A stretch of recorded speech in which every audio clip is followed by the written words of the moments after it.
شیخ فرماتے ہیں کہ یہ علوم 3 مراتب پر ہیں، علم العقل، اور فرماتے ہیں کہ یہ وہ علم ہے وَكُلُّ عِلْمٍ يُحْصَلُ لَكَ ضَرُورَةً، جو آپ کبھی اپنی عقل اور نظر کی قوتوں سے، غور و فکر سے آپ حاصل کر لیتے ہیں۔ ان میں کوئی علم صحیح ہوتا ہے اور کوئی علم فاسد ہوتا ہے۔ فرماتے ہیں کہ جو دوسرا علم ہے یہ علم الاحوال ہے، وَلَا سَبِيلَ إِلَيْهَا إِلَّا بِالذَّوْقِ۔ فرماتے ہیں کہ یہ علم الاحوال دلیل سے حاصل نہیں ہوتا۔ جو علم العقل ہے اس کا تعلق نظر سے ہے، دلیل سے ہے، غور و فکر سے ہے، استدلال سے ہے، اور یہ عالم فکر سے تعلق رکھتا ہے۔ تو فرماتے ہیں کہ علم الاحوال تک اگر پہنچنے کی کوئی سبیل ہے تو وہ ذوق ہے، ذائقہ چکھنا، جس کو سمجھنے کے لیے آپ خود فرماتے ہیں کہ فلا يقدر عاقل على ان يحدها ولا يقيم على معرفتها دلیلا كالعلم بحلاوة العسل۔ فرماتے ہیں جیسے شہد کی مٹھاس کا علم کسی کو چکھنے سے ہی نصیب ہو سکتا ہے، یا کسی کڑوے پھل کی کڑواہٹ کا علم اسے کھانے سے ہی نصیب ہو سکتا ہے۔ والعشق والوجد والشوق وما شاکل هذا النوع من العلوم۔ تو فرماتے ہیں کہ وہ تمام علوم جو اسی نوع سے تعلق رکھتے ہیں، فَهَذِهِ عُلُومٌ مِّنَ الْمَحَالِ أَن يَعْلَمَهَا أَحَدٌ إِلَّا بِأَن يَتَّصِفَ بِهَا وَيَذُوقَهَا۔ فرماتے ہیں یہ ممکن ہی نہیں ہے کہ آپ ان علوم کو بغیر ذوق کے حاصل کر سکیں۔ شہد کی مٹھاس یہ کیسا ذائقہ ہے، مصبر کی کڑواہٹ کیا ہے، تو فرماتے ہیں کہ اس کا علم بغیر ذوق کے کسی کو نصیب نہیں ہو سکتا۔ تو فرماتے ہیں کہ یہ اہل ذوق کے لیے ہے، جس کی ایک مثال سمجھنے کے لیے حضور علیہ الصلوۃ والسلام نے فرمایا کہ ثلاث من کن فیہ وجد حلاوۃ الایمان۔ 3 چیزیں ایسی ہیں جس میں پائی جائیں گی اسے ایمان کی مٹھاس نصیب ہو جائے گی۔ تو اس کا مطلب یہ ہے کہ ایک ایمان ہے اور ایک ایمان کی لذت اور حلاوت ہے۔ تو لہٰذا ہمیں ایمان تو نصیب ہو گیا، تو جیسے شہد کی حلاوت ہر ایک کوئی شخص بیان نہیں کر سکتا، اس کا تعلق ذوق سے ہے، اسی طرح ایمان کی حلاوت بھی بیان نہیں کی جا سکتی، اسے محسوس کیا جا سکتا ہے، اور صحابہ نے اس لذت کو محسوس کیا۔ آپ دیکھیں کہ جب ایک صحابی حضور علیہ الصلوۃ والسلام کا پیغام ایک دربار میں پہنچاتے ہیں تو وہ اشارہ کرتا ہے اور حضور علیہ الصلوۃ والسلام کے سفیر کو ایک شخص پشت سے نیزہ مارتا ہے اور وہ جسم سے آر پار ہو جاتا ہے۔ آپ فرماتے ہیں فزت ورب الکعبہ، رب کعبہ کی قسم میں کامیاب ہو گیا۔ تو بظاہر تو یہ ناکامی ہے کہ ایک شخص موت کے کنارے تک پہنچ جائے، لیکن اس سے معلوم یہ ہوتا ہے کہ جن کو ایمان کی حلاوت نصیب ہو گئی تو فتح اور شکست، کامیابی اور ناکامی کا مفہوم ان کے نزدیک پھر تبدیل ہو جاتا ہے۔ ایک علم وہ ہے جو علوم الاسرار ہے۔ فرماتے ہیں وَهُوَ الْعِلْمُ الَّذِي فَوْقَ طُورِ الْعَقْلِ۔ فرماتے ہیں یہ وہ علم ہے جو تمہاری عقل کے طور سے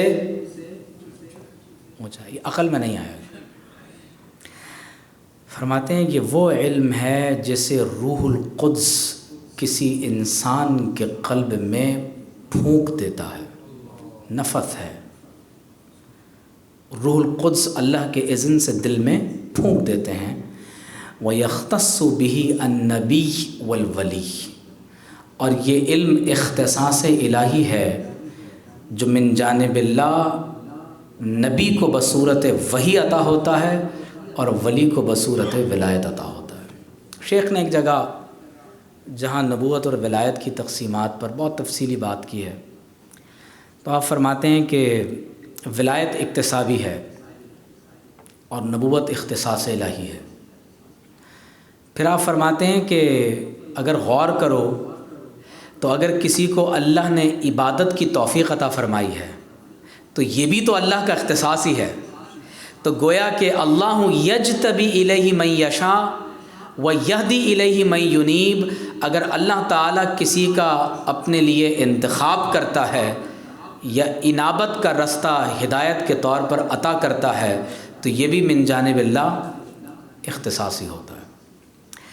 اور پھر آپ علم الاسرار کے بارے میں فرماتے ہیں کہ ولا تنالوا ابدا الا بالمشاہدہ والالہام، یہ علم بغیر مشاہدہ اور الہام کے عطا نہیں ہوتا، ممکن ہی نہیں، کیونکہ ابھی تک ہم نے جو علم کا ذریعہ اختیار کیا ہے وہ ہماری آنکھیں ہیں جو دیکھتی ہیں، ہمارے کان ہیں جو سنتے ہیں، ہماری زبان ہے جو چکھتی ہے، بولتی ہے، محسوس کرتی ہے، یا ہم اپنے ہاتھوں سے چیزوں کو محسوس کرتے ہیں، یا اپنی عقل کے ذریعے سے ہم مختلف صغرا کبرا کو ملا کر کوئی نتیجہ اخذ کر لیتے ہیں۔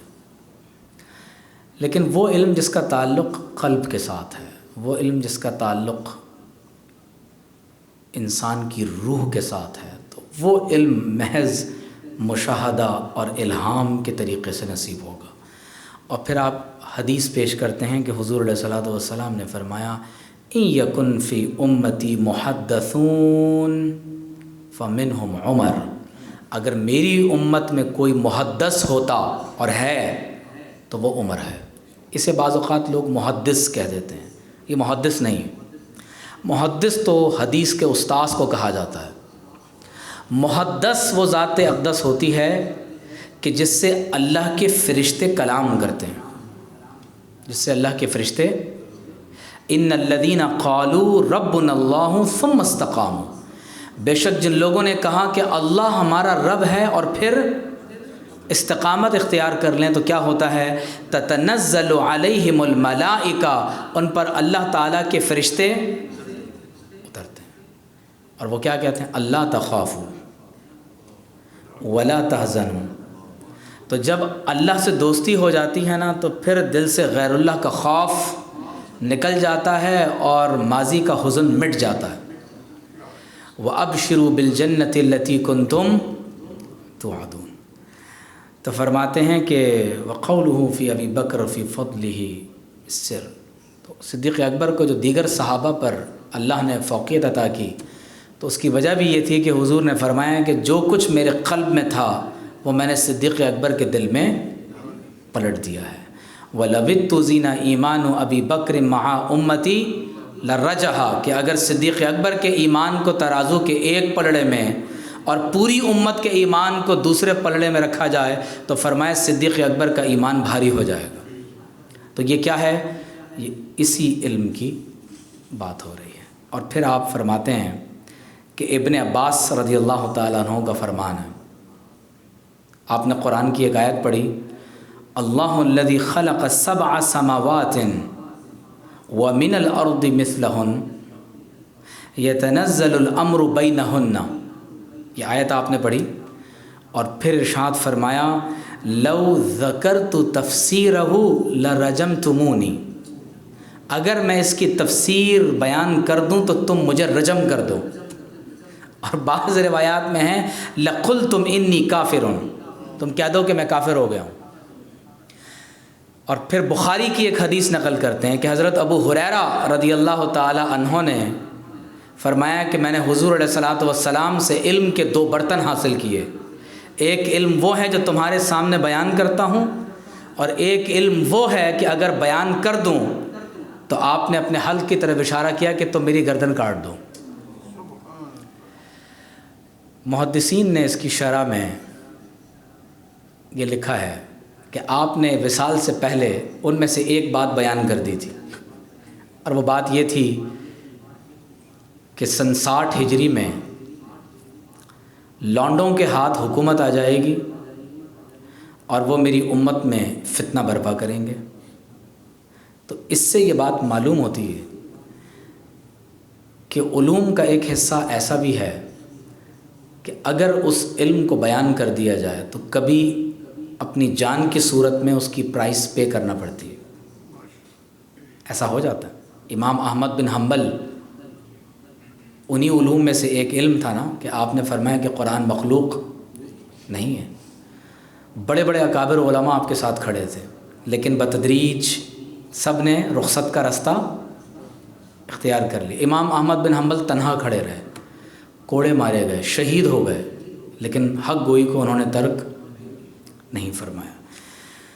تو اس کا مطلب یہ ہے کہ علم کا ایک ایسا دروازہ بھی ہے